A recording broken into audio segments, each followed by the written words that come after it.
Operation सिंदूर 140 करोड़ भारतीयों को यह नाम भी अच्छा लगा और भारतीय फौज ने जो काम किया वो काम भी अच्छा लगा।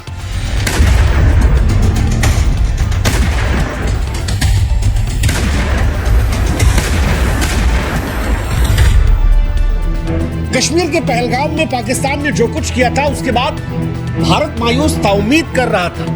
हम सब ने प्रधानमंत्री नरेंद्र मोदी को क्रिटिसाइज किया था, लेकिन आज उस आलोचना के बाद हम कह रहे हैं thank you Modi ji, thank you. Pakistan के घर में घुसकर तीन बार पाकिस्तान के 3 अलग अलग प्रधानमंत्रियों को उनकी औकात दिखा दी।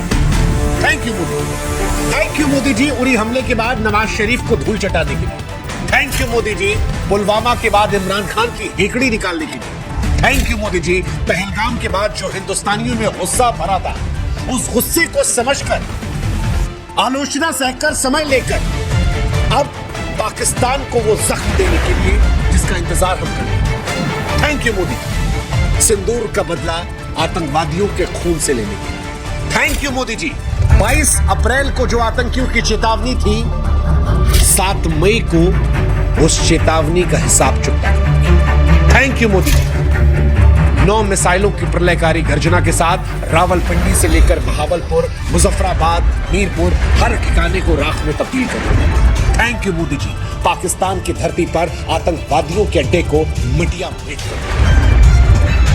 आप में से अगर आज कोई ये कहेगा कि यार प्रधानमंत्री मोदी की तारीफ क्यों कर रहे, तो आज यकीनन उससे मेरी नाराजगी होगी, क्योंकि इन 15 दिनों के अंतराल में हमने प्रधानमंत्री नरेंद्र मोदी से हर वो तीखे सवाल पूछे जो पूछे जाने चाहिए थे। हमने प्रधानमंत्री को क्रिटिसाइज किया, सुरक्षा को लेकर सवाल पूछे, लेकिन मोदी जी ने जब पाकिस्तान पर हमला करके अपनी बात को सही साबित किया, जिसमें उन्होंने कहा था कि मुझ में रिस्क लेने की क्षमता औरों से ज्यादा है, हिंदुस्तान के लोगों के लिए खामोश हूं, लेकिन अगर ये भावनाएं आएंगी तो वो हिसाब होगा। वो जो मोदी जी ने कहा था कि इस बार पुलवामा और उरी के हमले के बाद जो प्रहार हुआ था उससे बहुत बड़ा प्रहार होगा, और अब जब ऑपरेशन सिंदूर हुआ है तो आज भारतीय फौज के लिए सम्मान बढ़ा है और मोदी जी के लिए दिल से शुक्रिया है।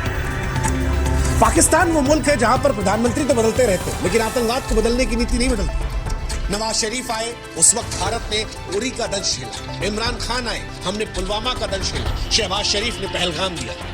हर बार की वही पाकिस्तानी कहानी है। आतंकवादी शिविर अपने घरों में लगाते हैं, हिंदुस्तान पर हमला करते हैं, और उसके बाद जब हिंदुस्तान रिएक्ट करता हो तो दुनिया के सामने हम निर्दोष हैं।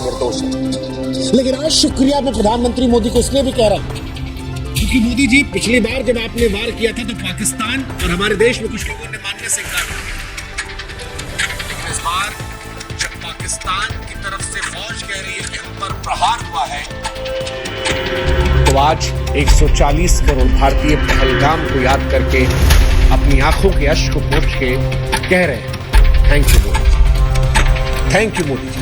और थैंक यू इस नाम के लिए, ऑपरेशन सिंदूर। नाम भी अच्छा है, काम भी अच्छा है। काम पर जाएं उससे पहले नाम की बात कर लेते, क्योंकि ऑपरेशन सिंदूर का नामकरण भारत सरकार और भारतीय सेना की ओर से एक शक्तिशाली संदेश है।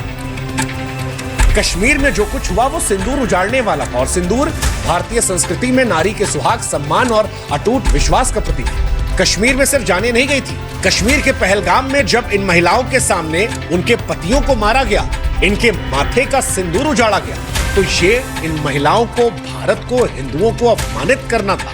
और इसीलिए जब भारत सरकार ने ऑपरेशन सिंदूर का नाम चुना, तो आज हमारी जबान से निकल रहा है thank you, thank you, thank you. आपने जो ये नाम लेकर पाकिस्तान पर कार्रवाई की, क्योंकि ऑपरेशन सिंदूर सिर्फ एक सैन्य कार्रवाई नहीं थी, हर उस महिला के आंसुओं का जवाब था जिसने अपने प्रियजनों को खोया था। ऑपरेशन सिंदूर हमारी विधवा हुई महिलाओं को एक तरीके से कहिए श्रद्धांजलि देना था, जो उनके सुहागों को छीना गया था, उनके दर्द को पूछने जैसा था, उनके आंसुओं का बदला था, जिनके सुहाग को आतंकवाद ने छीना था। ये दुनिया को बताना था कि भारत अपने लोगों के सम्मान और उनकी रक्षा के लिए कितना संवेदनशील और दृढ़ है। इसलिए आज हम कह रहे हैं thank you Modi ji, thank you.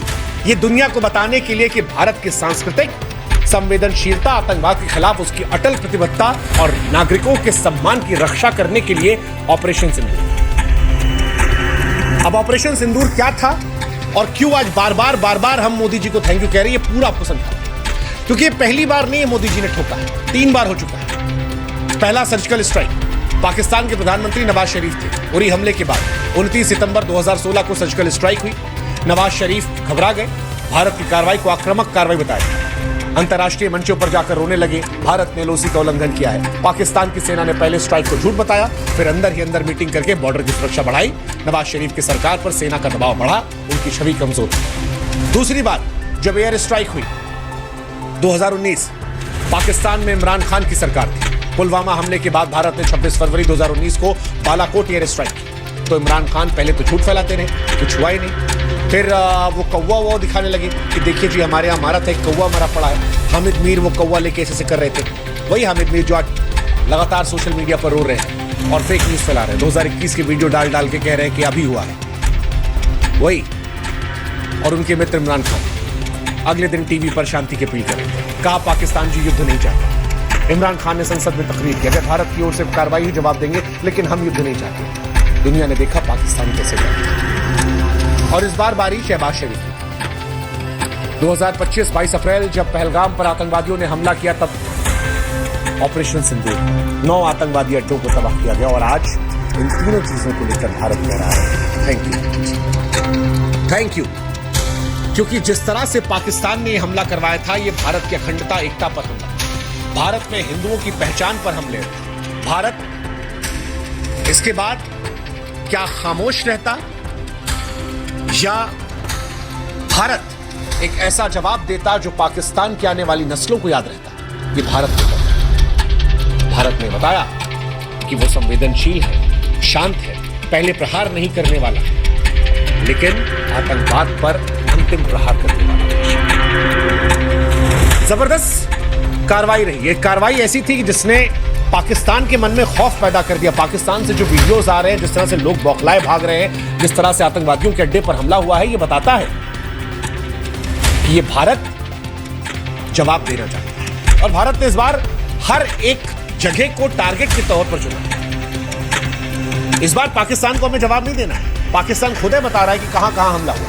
और इसीलिए हम कह रहे थैंक यू, क्योंकि जो टारगेट भी चुने गए वो जबरदस्त टारगेट। खुशी है कि हमारी फौज ने पाकिस्तान के लोगों को निशाना नहीं बनाया। खुशी है कि हमने पाकिस्तान की महिलाओं को, बच्चों को, बुजुर्गों को वहां निशाना नहीं बनाया। हमने वहां के आतंकवादियों को निशाना बनाया। हमने निशाना बहावलपुर इंटरनेशनल बॉर्डर से करीब 100 किलोमीटर दूर, जहां पर जैश-ए मोहम्मद का हेडक्वार्टर था, उसे बनाया। हमने मुरीद के सांबा सेक्टर के सामने लाइन ऑफ कंट्रोल से 30 किलोमीटर दूर लश्कर के कैंप को निशाना बनाया। हमने गुलपुर एलओसी पुंछ रजौरी से 35 किलोमीटर दूर जहां लश्कर का कैंप था, वहां निशाना बनाया। हमने अलग अलग जगह बिलावल कैंप में लश्कर के लॉन्च पैड को निशाना बनाया, लश्कर का कोटली कैंप जो राजौरी के सामने एलओसी से 15 किलोमीटर दूर है, वहां निशाना बनाया। हमने बरनाला कैंप को निशाना बनाया। हमने सरजाल कैंप को निशाना बनाया जो जैश-ए मोहम्मद कैंप था। हमने सांबा कठुआ के सामने इंटरनेशनल बॉर्डर से दूर ये जो कैंप था, इसे तबाह कर दिया। हमने महमूना कैंप। थैंक यू इस बात को बताने के लिए कि भारत से बोलता नहीं, दुश्मन के घर में घुसकर जवाब देता है। नाम भी धमाकेदार, काम भी धमाकेदार, और इसीलिए आज thank you Modi ji, thank you Indian army. जय हिंद, जय भारत।